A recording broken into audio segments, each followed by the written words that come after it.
Hello friends, I am भानी रामडाल। दोस्तों, कल का जो दिन था वो आप सबके लिए बड़ा खुशखबरी वाला दिन था ना, क्योंकि राजस्थान में जो कर्मचारी चयन बोर्ड है उसके तहत कृषि प्रवेशक भर्ती 2021 की विज्ञप्ति जारी हुई थी। कल के वीडियो में जैसे मैंने बताया था कुल 882 पदों के लिए भर्ती है। तो इस भर्ती के लिए स्टूडेंट के मन में बहुत सारे डाउट रहते हैं, बहुत सारे क्वेश्चंस रहते हैं। तो कल जो मैंने वीडियो अपलोड किया था तो वो बहुत सारे स्टूडेंट के कॉल्स या फिर जो कमेंट्स आए हैं उनमें जो जो क्वेश्चन थे मैं आपके वो क्वेश्चन क्लियर करना चाहता हूं, ठीक है। उसके अलावा आपको योग्यता वगैरह ये सारी चीजें भी मैं बता देता हूं।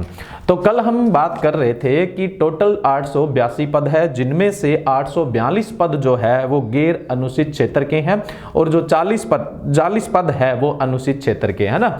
ये जो नोटिफिकेशन है ये कर्मचारी चयन बोर्ड द्वारा जो विज्ञप्ति जारी हुई है वो ही नोटिफिकेशन है, यानी ऑफिशियल नोटिफिकेशन है, उसके अकॉर्डिंग मैं आपको बता रहा हूं, ठीक है। अब दूसरी बात आती है कि फॉर्म भरने कब से स्टार्ट होंगे।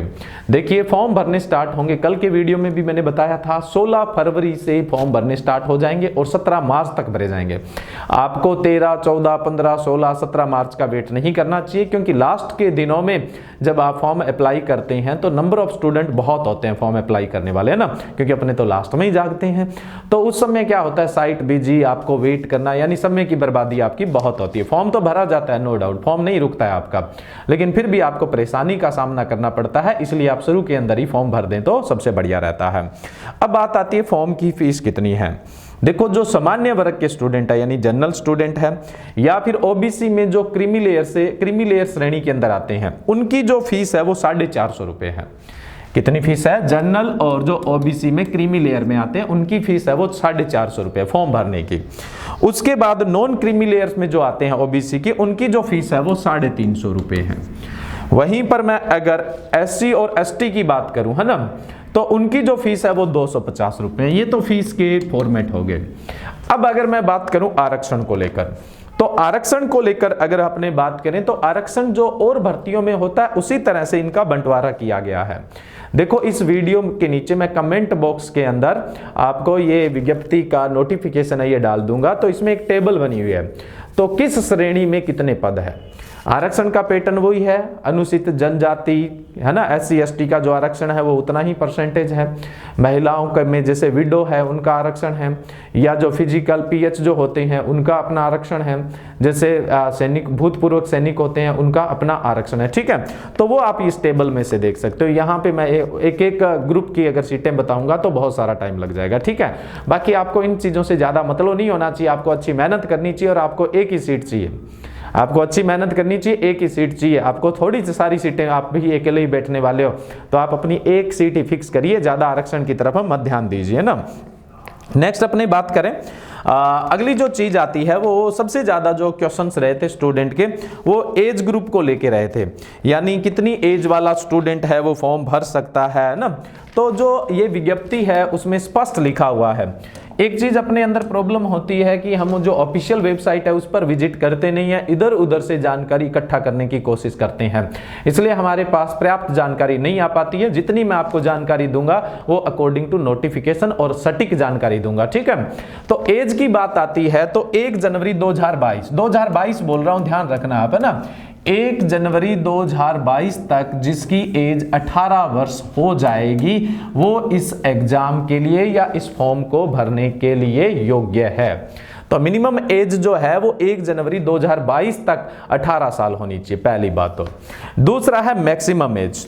तो मैक्सिमम एज कितनी होनी चाहिए? 40। मैक्सिमम एज कितनी होनी चाहिए? 40 वर्ष। 40 से ज्यादा वाले को नहीं लिया जाएगा। इसमें कुछ छूट है अधिकतम आयु सीमा में, वो मैं आपको बताऊंगा अभी। देखो, ये भर्ती जो है इसकी परीक्षा है संभावित है वो मई में होनी है, ठीक है, अगर कोई समस्या कोई उलझन नहीं आए तो, ठीक है। इसी साल ये विज्ञप्ति पूरी हो जाती है तब तो कोई दिक्कत नहीं है, मैक्सिमम जो आयु है वो 40 वर्ष है। बट किसी कारणों से ये अगले साल या उससे आगे साल तक चली जाती है तो जिस साल ये पद निकलते हैं यानी 2021 में, तो 2021 में 40 वर्ष से अधिक नहीं होना चाहिए। यानी जो उन्होंने डेट दे दी है 1 जनवरी 2022, इस डेट तक वो 40 वर्ष से अधिक नहीं होना चाहिए, चाहे वो भर्ती परीक्षा 2 साल में पूरी हो। और इस चीज के लिए जो छूट मिलती है ना वो 3 साल की छूट मिलती है, ठीक है। यानी 1 जनवरी 2022 तक न्यूनतम आयु 18 वर्ष होनी चाहिए और अधिकतम 40 वर्ष होनी चाहिए। अगर ये भर्ती 2 साल 1 साल भी अटक जाती है तो जो 40 वर्ष है वो 1 जनवरी 2022 तक ही होंगे, उसके बाद वाले काउंट नहीं होंगे। यानी जो स्टूडेंट इस डेट तक एलिजिबल है वो 2 साल बाद भी पेपर हुआ तो भी एलिजिबल रहने वाले हैं।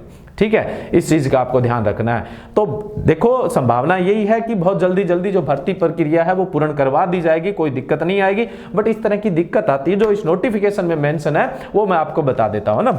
नेक्स्ट उसके बाद अपनी बात करें जो अधिकतम आयु 40 वर्ष है उसमें क्या छूट है। न्यूनतम आयु में कोई छूट नहीं होती है ना, अधिकतम आयु में छूट होती है। तो जो अनुसूचित जाति है और जनजाति है यानी ओबीसी और SC ST है उनको 5 वर्ष की छूट दी जाती है अधिकतम आयु में। तो 40 प्लस कितना हो गया 5 वर्ष, तो कितना हो जाएगा 45।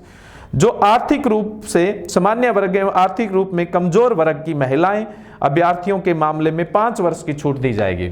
जैसे जो जनरल्स में आते हैं लेकिन जो आर्थिक रूप से क्या है कमजोर है, उनका प्रमाण पत्र बना हुआ है, तो उस कैटेगरी की जो महिलाएं होगी उनको 5 वर्ष की अधिकतम आयु में छूट दी जाती है। यानी 40 की बजाय 45 की है, तब तक वो मतलब इसके लिए योग्य होते हैं। यह है सामान्य वर्ग की महिलाएं जो आर्थिक रूप से पिछड़े हुए हैं ना, उनका प्रमाण पत्र वो साथ में लगाते हैं तो उनको 5 वर्ष की छूट मिलती है।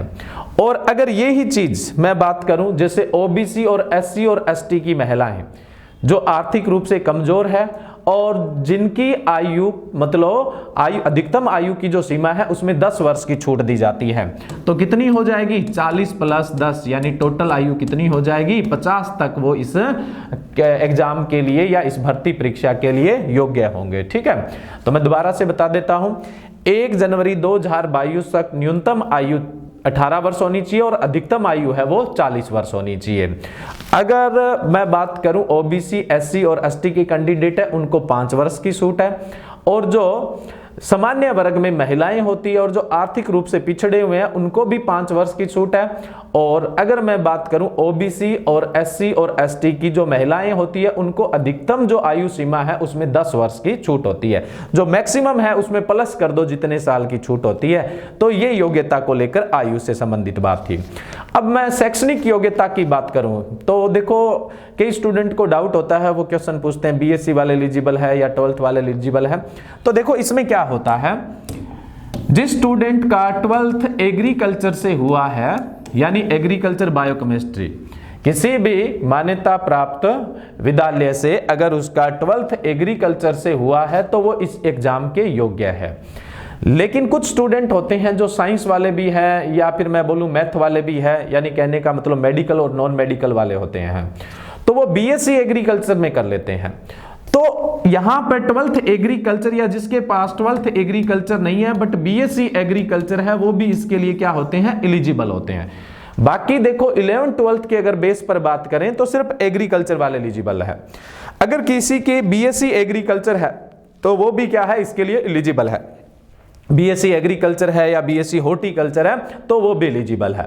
12th एग्रीकल्चर से है तब तो कोई दिक्कत ही नहीं है, बट कई स्टूडेंट साइंस वाले भी तो क्या होते हैं BSc करते हैं एग्रीकल्चर से, तो उस केस में BSc एग्रीकल्चर वाला भी क्या होता है एलिजिबल होता है। ठीक है, तो ये शैक्षणिक योग्यता है, तो इसमें किसी तरह के कोई कंफ्यूज होने की आपको जरूरत नहीं रहती। ठीक है, अब मैं बताऊं आपको उसके अलावा जैसे जो खेल कूद वाले जो होते हैं यानी जिनको अपनी बात करें कि स्पोर्ट्स कोटे की अगर बात करें तो स्पोर्ट्स कोटे के अंदर क्या है, एक टेबल दी हुई है, आप इसमें देखना, जो मैं इस वीडियो के नीचे ये नोटिफिकेशन का PDF अपलोड करूंगा उसमें आप देखिएगा। ठीक है, तो इसमें देखो अंतरराष्ट्रीय ओलंपिक समिति या फिर एशिया ओलंपिक परिषद या दक्षिण एशियन ओलंपिक परिषद या राष्ट्रमंडल खेल परिसंघ या अंतरराष्ट्रीय ओलंपिक समिति से संबंधित अंतरराष्ट्रीय खेल परिचय या एशिया ओलंपिक परिषद से संबंध एशियन खेल या फिर अंतरराष्ट्रीय स्कूल खेल परिसंघ या फिर एशियन स्कूल खेल परिसंघ में कोई भी स्टूडेंट जिसने भाग लिया हुआ है,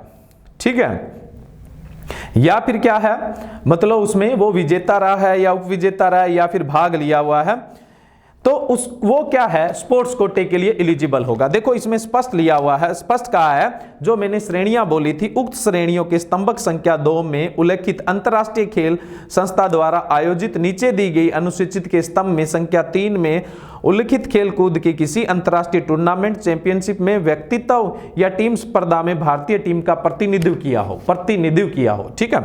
दूसरा, school game federation of India द्वारा आयोजित किसी खेल कूद के किसी स्कूल नेशनल गेम में व्यक्ति या टीम स्पर्धा में मेडल जीता हो, जिसने मेडल जीता हो। इंडियन ओलंपिक एसोसिएशन या इससे संबंध नेशनल स्पोर्ट्स फेडरेशन द्वारा आयोजित किसी खेल कूद के किसी राष्ट्रीय टूर्नामेंट चैंपियनशिप व्यक्तित्व या टीम स्पर्धा में मेडल जीता हो, या एसोसिएशन ऑफ इंडियन यूनिवर्सिटीज द्वारा आयोजित ऑल इंडिया इंटर यूनिवर्सिटी के किसी खेल कूद में व्यक्ति या टीम स्पर्धा में मेडल जीता हो, या फिर इंडियन ओलंपिक एसोसिएशन या फिर para Olympic committee of India या इससे संबंधित नेशनल स्पोर्ट्स फेडरेशन द्वारा आयोजित किसी खेल कूद की नेशनल चैंपियनशिप या पैरा नेशनल चैंपियनशिप या नेशनल गेम्स या नेशनल पैरा गेम्स में व्यक्तिगत या फिर टीम स्पर्धा में राजस्थान का प्रतिनिधित्व किया हो, तो वो स्पोर्ट्स कोटे का फायदा ले सकते हैं। और एक नोट लगा के स्पष्ट लिखा हुआ है, कृपया उत्कृष्ट खिलाड़ी श्रेणी में वे ही अभ्यर्थी आवेदन करें जिनके पास उपरोक्त बिंदु संख्या 1 से 5 वर्णित श्रेणियों के अनुसार खेल के प्रमाण पत्र है।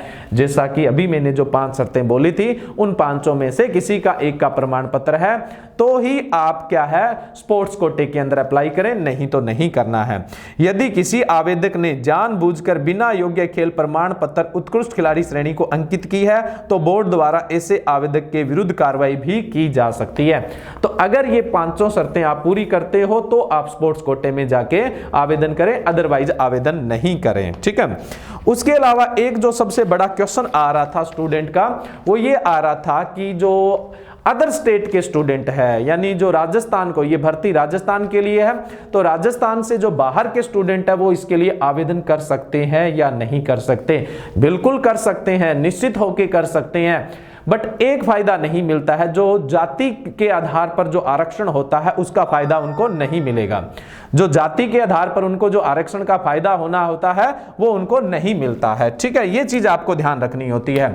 जातिगत जो आरक्षण का फायदा है वो नहीं मिलेगा। इसका मतलब क्या हुआ, वो किसमें काउंट होंगे? जनरल में। अदर स्टेट के स्टूडेंट फॉर्म अप्लाई कर सकते हैं बट वो जनरल कोटे से।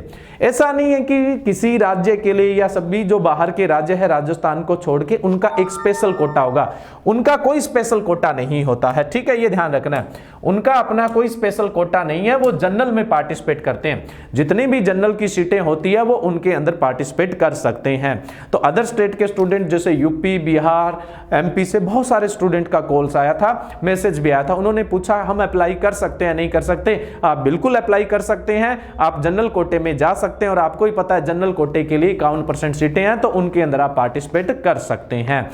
इससे अलावा आपको कोई विशेष जानकारी की आवश्यकता होती नहीं है। अगर कोई विशेष जानकारी की आवश्यकता होती है तो ये जो नोटिफिकेशन है मैं इस वीडियो के नीचे अपलोड कर रहा हूं, आप इस नोटिफिकेशन को डाउनलोड करके और ज्यादा गहराई से जानकारी ले सकते हैं। उसके अलावा अब मैं बात करूं जो परीक्षा की स्कीम है उसकी भी, इस एग्जाम में क्या क्या कुछ आएगा, कौन कौन से सब्जेक्ट रहेंगे। देखो पिछली बार की तरह ही सेम पैटर्न से ही एग्जाम कंडक्ट करवाना है। 15 क्वेश्चन हिंदी के आएंगे जिनके अंक है 45, यानी हर एक क्वेश्चन 3 नंबर का है। जो जीके है उसके 25 क्वेश्चन आने हैं तो 75 नंबर का उसका पेपर रहेगा। और एग्रीकल्चर के 3 सब्जेक्ट आएंगे, सस्य विज्ञान, उद्यान विज्ञान और पशुपालन। इनके 20-20 क्वेश्चन आएंगे, 60-60 मार्क्स के होंगे।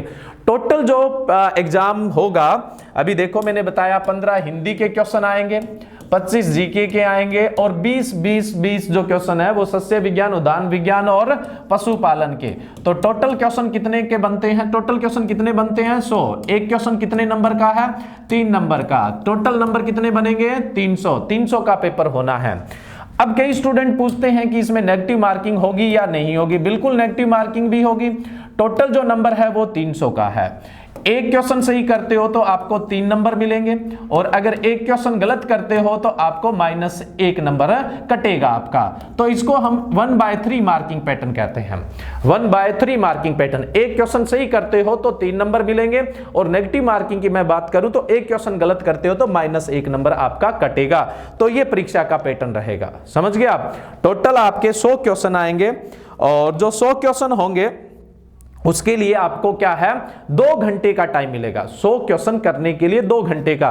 और जो 2 घंटे का टाइम होता है वो अपने आप में सफिशिएंट टाइम होता है, क्योंकि यहाँ मैथमेटिकल, रीजनिंग या इंग्लिश जैसे तो कोई क्वेश्चन आने नहीं है। जिसको क्वेश्चन आता है वो फटाफट कर देता है। ये पेपर आप 60-65 मिनट में बहुत आराम से तसल्ली से कर सकते हैं। तो 2 घंटे एक सफिशिएंट टाइम है, और 2 घंटे का पेपर होगा, 300 नंबर का पेपर होगा, 1/3 मार्किंग पैटर्न होगा, यानी एक सही करते हो तो 3 नंबर मिलेंगे और एक गलत करते हो तो -1 नंबर कटेगा। ठीक है, ये पैटर्न रहेगा। बट देखो, जब आप प्रैक्टिस करते हैं, टेस्ट की प्रैक्टिस करते हैं, कहीं भी किसी भी कोचिंग संस्थान में कोई टेस्ट देते हैं, आप 100 क्वेश्चन का टेस्ट दे रहे हैं, तो मेरा आपसे स्पेशली, मतलब मेरी आपको स्पेशली एडवाइस है कि उसको 2 घंटे में ही करिए।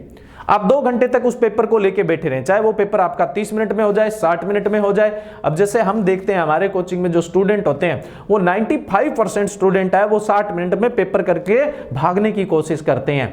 तो इससे क्या होता है कि जो वास्तव में प्रैक्टिस होनी होती है, एक्चुअल, आप ऐसे नहीं है, आप जो 100 क्वेश्चन ले रहे हैं, यानी 15 हिंदी के, 25 जीके के और 60 एग्रीकल्चर के, तो उनकी प्रैक्टिस भी वैसे ही करिए जैसे फाइनल एग्जाम की कर रहे हो। आप उसको ये मत सोचिए कि ये तो कोचिंग है, हम तो फाइनल टेस्ट को उसके फाइनल टेस्ट के हिसाब से दे लेते हैं। आपको पता है, एक बार आदत पड़ जाती है वो छूटती नहीं है। पेपर को ढंग से पढ़िए, है ना। उसी पैटर्न से 2 घंटे में आप एक सफिशिएंट पेपर करने का अपना सेटअप बना लीजिए, आदत बना लीजिए। अगर आप इस आदत में जाओगे तो आप 2 घंटे में वो टाइम सेट कर लेंगे जिसमें आप सारे क्वेश्चन को आराम से पढ़ेंगे, सारे क्वेश्चन को ढंग से करेंगे। जैसे कई बार कोचिंग में आप टेस्ट देते हैं या जो मेन जो पेपर है वो दे के आते हैं, उसके बाद बाहर निकलते हैं, घर में आराम से पेपर देखते हैं, फिर आपके दिमाग में आता, अरे यार ये क्वेश्चन तो मुझे आ रहा था, मैं अगर इसके पूरे ऑप्शन पढ़ लेता तो ये क्वेश्चन मेरा सही हो जाता, गलत नहीं होता। तो ये इस तरह की दिक्कत इसलिए आती है क्योंकि आप उससे पहले जितने भी प्रैक्टिस सेट करते हो उनको मेन एग्जाम की तरह नहीं करते। तो जब भी आप टेस्ट की प्रैक्टिस करते हो तो 2 घंटे ही 100 क्वेश्चन के लिए टाइम लीजिए, चाहे आपका पेपर 60 मिनट में। उस 60 मिनट में जो बचे हुए हैं उसमें आप क्या करोगे, वो जो यहां करोगे वही आप मेन एग्जाम में करने वाले हो। कई स्टूडेंट क्या है, टाइम बच जाता है उसमें नेगेटिव मार्किंग करते हैं। तो यहां तो उसने नेगेटिव मार्किंग नहीं की, उसको आदत नहीं पड़ी, क्योंकि वो 1 घंटे में ही पेपर देके चला गया। वहां उसने 2 घंटे में पेपर हाथ में पकड़ के रखा, तो वो बैठा बैठा पेपर देखता रहेगा, तुक्के लगाता रहेगा। इस तरह की कुछ समस्याएं देखने को मिलती है। तो हमेशा ही क्या है, आप अपना सिस्टम इस तरह से डेवलप करिए जो फाइनल एग्जाम का सिस्टम होता है। तो मैंने बता दिया, पेपर 300 नंबर का है, 2 घंटे का टाइम है, 1/3 मार्किंग पैटर्न रहेगा। तो जो मेन इंफॉर्मेशन थी वो मैंने यहाँ पे कवर कर लिया। उसके अलावा और कोई आपको मतलब किसी तरह की इंफॉर्मेशन चाहिए तो आप ये जो नोटिफिकेशन है ये आप जो नीचे कमेंट बॉक्स है उससे डाउनलोड कर सकते हैं। मैं यहाँ पे PDF का लिंक दे देता हूँ, ठीक है। उसके अलावा जॉबनेट कोचिंग श्री गंगानगर और संकल्प कोचिंग श्री गंगानगर के संयुक्त तत्वाधान में बैच चल रहे हैं और सोमवार से सारे के सारे नए बैच प्रारंभ हो रहे हैं, तो आप आके ज्वाइन कर सकते हैं। और बुक्स को लेके मैंने कल जो बात बताई थी, अगर उससे संबंधित किसी को डाउट है तो कल वाले वीडियो लेक्चर में मैंने फ़ोन नंबर दिए थे, कमेंट बॉक्स में भी दे देता हूँ, उन पे आप मैसेज करके या कॉल करके अधिक जानकारी ले सकते हैं। तो आज के इस वीडियो में इतना ही। Thank you.